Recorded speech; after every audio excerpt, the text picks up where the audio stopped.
तलाक चाहिए तो मेरी एक शर्त है। एक दर्द भरी कहानी। जब मैं रात को घर पहुंचा तो मेरी पत्नी ने खाना लगाया। मैंने उसका हाथ अपनों हाथों में लिया और कहा, मुझे तुमसे कुछ ज़रूरी बात कहना है। वो शांत बैठकर खाना खा रही थी। उसकी आंखों में कुछ दर्द सा साफ नज़र आ रहा था। अचानक मुझे नहीं पता कैसे कहूँ, मगर मुझे उसे बताना ही था। मैंने बड़ी शांति से कहा, मुझे तलाक चाहिए।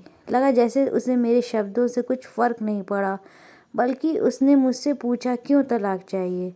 मैंने उसके सवाल को अनसुना किया तो उसे गुस्सा आ गया। उसने चम्मच उठाकर फेंक दिया और ज़ोर से चिल्लाई, तुम इंसान नहीं हो। उस रात हमने एक दूसरे से बात नहीं की। वो रो रही थी। मुझे पता था कि वो जानना चाहती थी कि आखिर ऐसा क्या हुआ जो हमारा रिश्ता टूटने की कगार पर आ गया। पर मेरे लिए उसके सवालों का जवाब दे पाना नामुमकिन था। मैं अब किसी और से, प्रिया नाम था उसका, प्यार करने लगा हूँ। अब मुझे उससे प्यार नहीं रहा। मैंने उसे उसके बरसों के प्यार की सज़ा दी थी। भरे मन से मैंने तलाक के पेपर तैयार किए। उसमें लिखा था कि वह पूरा घर, कार और कंपनी की 30% शेयर ले सकती है इस तलाक के बदले में। लेकिन उसने उन पेपर्स को देखा और उनके टुकड़े टुकड़े कर दिए। वो औरत जिसने मेरे साथ जीवन के 10 साल बिताए थे, वो आज मेरे लिए अनजान हो चुकी थी। मुझे इन 10 सालों का जो उसने मेरे लिए बर्बाद किए, मगर मैं क्या करूं? जो हो चुका उसे मैं बदल नहीं सकता था, क्योंकि मैं किसी और से, अपनी पत्नी से भी ज़्यादा प्यार करने लगा था। आखिरकार उसके सब्र का बांध टूट गया और वो फूट फूट कर मेरे सामने रोने लगी। मेरे लिए उसका रोना एक तरह से उसकी रिहाई की तरह था। तलाक की ये बात जो कई दिनों से मुझे परेशान कर रही थी, अब बिल्कुल साफ हो चुकी थी। अगले दिन मैं घर काफ़ी लेट आया। मैंने देखा कि वो टेबल पर बैठकर कुछ लिख रही थी। मैंने शाम का खाना नहीं खाया था, लेकिन फिर भी मैं सीधे ऊपर जाकर अपने कमरे में सो गया, क्योंकि पूरा दिन प्रिया के साथ रहने और कई जगह घूमने के बाद मैं थक गया था। वो शायद रात को उसी टेबल पर लिखते लिखते सो गई थी। सुबह उसने तलाक देने की शर्तें बताई। वो मुझसे कुछ भी लेना नहीं चाहती थी। उसे सिर्फ तलाक से पहले 1 महीने का समय चाहिए था। उसने आग्रह किया कि इस 1 महीने में हम दोनों वही पुराना वाला जीवन जिए, जितना संभव हो सके, क्योंकि आने वाले महीने में हमारे बेटे की परीक्षा है। वह नहीं चाहती थी कि हमारे टूटे रिश्ते का प्रभाव उसकी पढ़ाई पर पड़े। मुझे भी ये ठीक लगा, मगर वो कुछ और भी चाहती थी। जैसे शादी के दिन मैं उसे उठाकर अपने शयनकक्ष ले गया था, उसी तरह हर रोज़ 1 महीने तक मैं उसे शयनकक्ष से उठाकर मुख्य द्वार तक ले जाऊं। मुझे लगा यह पागलपन है, मगर इन आखिरी दिनों को थोड़ा अच्छा बनाने के लिए मैंने उसकी ये शर्त स्वीकार कर ली। मैंने प्रिया को अपनी पत्नी की सभी शर्तें बताईं। वो हंसने लगी। उसे लगा मेरी पत्नी कितने भी तरीके अपना ले, तलाक होना तो तय है। मेरी पत्नी और मैं किसी से भी इस दौरान नहीं मिले थे, लेकिन उस दिन जब मैं उसे पहली बार उठाकर गेट तक लेकर गया तो हम दोनों काफ़ी अजीब महसूस कर रहे थे। पीछे से हमारा बेटा भी खिलखिलाकर खुश हो रहा था। अगले दिन यह काम थोड़ा सामान्य और आसान हो गया। वो मेरे सीने से लगी थी और मैं उसकी खुशबू महसूस कर रहा था।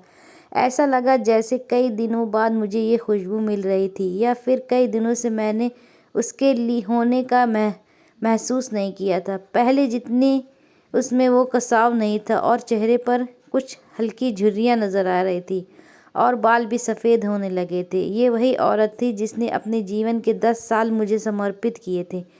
चौथे दिन जब मैंने उसे उठाया तो वो पुरानी रोमांच लौटने लगी थी। 5वें और छठे दिन वो पुराना प्यार फिर जागने लगा। मैंने प्रिया को इस बारे में कुछ नहीं बताया था। अब उसे उठाना और आसान हो गया था। शायद हर रोज़ ये सब करने का मैं आदी हो गया था। एक दिन वह अपनी पसंद की साड़ी निकाल रही थी, लेकिन कुछ ख़ास नहीं ढूंढ पाई। उसने सांस भरते हुए कहा कि उसके सारे कपड़े बड़े पड़ने लगे हैं। तब मुझे पता चला कि वह काफ़ी दुबली हो गई है और इसलिए मैं उसे आसानी से उठा पा रहा था। मेरे दिल को एक झटका सा लगा। उसने अपने दिल में काफ़ी सारा दर्द छुपा रखा था। पता नहीं कैसे मैं आगे बढ़ा और उसके सिर को छू कर देखा। अचानक हमारा बेटा आया और बोला कि पापा, ये तो मम्मा को उठाकर बाहर ले जाने का समय हो गया है। उसके लिए अपने पापा द्वारा मम्मा को इस तरह उठाकर ले जाते हुए देखना जीवन का अभिन्न हिस्सा बन गया था। मेरी बीवी ने हमारे बच्चे को बुलाया और ज़ोर से उसे गले लगा लिया। मैंने अपना चेहरा दूसरी तरफ कर लिया। मुझे लगा कहीं मैं अपना निर्णय न बदल लूँ। मैंने अपनी पत्नी को रोज़ की तरह उठाया और बेडरूम से सिटिंग रूम होते हुए हॉल तक लाया। उसने प्यार से अपने दोनों हाथ मेरी गर्दन के आसपास रख दिए। मैंने उसे ज़ोर से पकड़ रखा था, बिल्कुल हमारे सुहागरात की तरह, मगर उसका इतना कम वज़न मुझे परेशान कर रहा था। महीने के आखिरी दिन जब मैंने उसे उठाया तो मेरे लिए एक कदम भी चल पाना मुश्किल हो रहा था। हमारा बेटा स्कूल जा चुका था। मैं अपनी कार से ऑफिस गया और कार से कूदकर बाहर आ गया, बिना कार को लॉक किए। मुझे डर था कि अब एक पल की भी देरी मेरा इरादा बदल देगी। मैं ऊपर गया। प्रिया ने दरवाज़ा खोला और मैंने उससे कहा, सॉरी प्रिया, अब मैं अपनी पत्नी से तलाक नहीं लेना चाहता। उसने मुझे देखा और मेरे सिर पर हाथ फेरकर कहा, तुम्हें बुखार तो नहीं है? मैंने उसका हाथ हटाया और कहा, सॉरी प्रिया, अब मुझे अपनी पत्नी से तलाक नहीं चाहिए। हमारी शादीशुदा ज़िंदगी शायद हम दोनों के ध्यान न देने की वजह से बोरिंग हो गई थी, लेकिन इसका मतलब ये कतई नहीं कि हम एक दूसरे से प्यार नहीं करते। अब मुझे एहसास हुआ है कि जिस दिन मैं उसे शादी करके अपने घर लाया था, उस दिन से जीवन के आखिरी दिन तक मुझे उसका साथ निभाना है। प्रिया के होश उड़ गए। उसने मुझे एक ज़ोरदार चांटा जड़ दिया और मेरे मुंह पर। वह रोने लगी और दरवाज़ा अंदर से बंद कर लिया। मैं सीढ़ियों से नीचे उतरा और आकर अपनी कार में बैठ गया। आगे एक फूल वाले की दुकान पर रुका और अपनी प्यारी पत्नी के लिए एक सुंदर सा गुलदस्ता लिया। दुकानदार ने पूछा कि इस पर क्या लिखना है। मैंने मुस्कुराते हुए कहा कि मैं तुम्हें जीवन के आखिरी दिन तक यूं ही उठाता रहूँगा, मेरी अर्धांगिनी।